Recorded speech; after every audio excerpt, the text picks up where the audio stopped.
Burgess will make a prepared statement. After Chief Burgess' statement is over with, Attorney General Marshall will also offer a few comments. Once that is completed, both gentlemen will return to the podium and you guys will have an opportunity to ask questions. With that, I will turn it over to Chief Burgess. Thank you, Captain. Good afternoon. Earlier today, Hoover Police detectives obtained warrants for the arrest of Carlee Russell through the Hoover Municipal Court for her actions related to faking her kidnapping and subsequently making false statements to detectives as they investigated this case. Her decisions that night created panic and alarm for the citizens of our city and even across the nation as the concern grew that a kidnapper was on the loose using a small child as bait. Numerous law enforcement agencies, both local and federal, began working tirelessly not only to bring Carlee home to her family, but locate a kidnapper that we know now never existed. Many private citizens volunteered their time and energy into looking for a potential kidnapping victim that we know now was never in any danger. This story opened wounds for families whose loved ones really were victims of kidnappings, some of which even helped organize searches in hopes they could find Carlee's alive so her family would not experience the pain and suffering that they felt when their loved ones never returned home. As we know, actions can have consequences, and that's why we're here today. This afternoon, Carlee Russell, with the assistance of her attorney, turned herself into the Hoover City Jail, where she was arrested for the following charges: false reporting to law enforcement authorities, Class A misdemeanor, $1,000 bond; falsely reporting an incident, a Class A misdemeanor with a $1,000 bond. Each of these charges carry up to a year in jail and potential fine of $6,000 upon conviction. Ms. Russell was released from jail after posting bond. We initially presented this case to District Attorney Lanice Washington, who agreed to handle prosecution through district court. After consulting with the Circuit Court of Jefferson County Bessemer Division, the case was referred back to municipal court for charging because the only applicable charges were misdemeanors. Judging from the amount of phone calls and emails that we've received from people all over the country, I know many are shocked and appalled that Ms. Russell is only being charged with 2 misdemeanors, despite all the panic and disruption her actions caused. Let me assure you, I too share the same frustration, but existing laws only allow the charges that were filed to be filed. I can tell you that I will be contacting our state legislatures on behalf of law enforcement in Montgomery and asking them to look at this law applied to these facts and urge them to add an enhancement to current legislation when somebody falsely reports kidnapping or another violent crime. Because of the attention this case has garnered, we've requested Attorney General Steve Marshall's office adopt this case, and they've agreed to do so. The Hoover Police Department wants to thank everyone that assisted us from the beginning and continues to assist us in this case as we work its way through the criminal justice system. Joining me at the podium today is State of Alabama Attorney General Steve Marshall. Thank you, Chief. Let me begin by commending Hoover Police Department Chief Burgess for his leadership in this investigation. Obviously, this captured many's attention as a result of not only the allegations themselves, but also the concern about a possible victim and being able to return her home. The work that was done by the Hoover Police Department was monumental in its lift, and the results of that work you are seeing come to fruition today with the charges that have been levied. I also want to commend the many other men and women of both state and federal law enforcement for their work collaboratively with the Hoover Police Department in assisting in this investigation.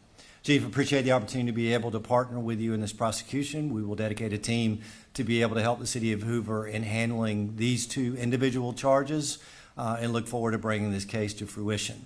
One thing I would add is that we don't see this as a victimless crime. There are significant hours spent, resources expended as a result of this investigation. And not only that, but the many men and women who are civilians that wore those yellow vests on a hot afternoon and evening looking for someone they thought was abducted, trying to be of assistance. We intend to fully prosecute this case and look forward to working with the Hoover Police Department moving forward. We also would tell you that we will continue to monitor this investigation to determine whether or not there are any additional charges that need to be brought, and we'll evaluate those as the facts are presented. Okay. Thank you. All right, at this time, we'll open the floor to questions. If you'll please raise your hand and identify yourself and your affiliation when I call on you. Yeah, David Lamb, CBS 42. This question for Mr. Attorney General. What is it about this case that made it rise to the level to where it was a case that you wanted to take on and be involved in? We handle cases across the state. We have jurisdiction throughout for both misdemeanors and felonies. And when Chief Durgis asked for our assistance, we were more than happy to be able to assist. Is it common for you all to be involved in misdemeanors like a case like this? It's not uncommon. Right here. Keith Mims, WAGG 610, 100.1 FM, Summit Media. Chief, this question is for you. Yes. What time was Carlee arrested today with her attorney, and has she made bail? She has. She was processed in our facility within the past hour. Do you expect any charges to be forthcoming with her parents, or is this just all on Carlee at this point? At this point, and again, I think anything is, all as the Attorney General said, their team will also be searching through our files, and we'll find out what they say. Carol? Carol Robinson with AL.com. Have you, since we spoke last in the press conference, been able to retrace where she was during the 49 hours she was missing, and have you determined if she was with anyone else during that time? We have not found anything out on either one of your two questions. Right here. Valerie Bell, ABC 3340 News. Has there been any decision about a possible civil suit against Carlee and or her family? Also, what impact would this have on Hoover Police Department filing a suit have on the criminal case as well? Yeah, we have not discussed that. Of course, we talked about the hours of overtime and all the significant resources that we used. And we'll certainly be talking to the Attorney General's office about possibly getting some of those funds returned to us. Lisa Crane, WBTN 13. In an earlier press conference, you outlined some items she had taken from her employer. Any potential theft charges for that? Those would have taken place in another jurisdiction, so we would not have charges ourselves. Ajane Robinson, WBRC. Chief, do you mind repeating those charges and fines one more time for us? Sure.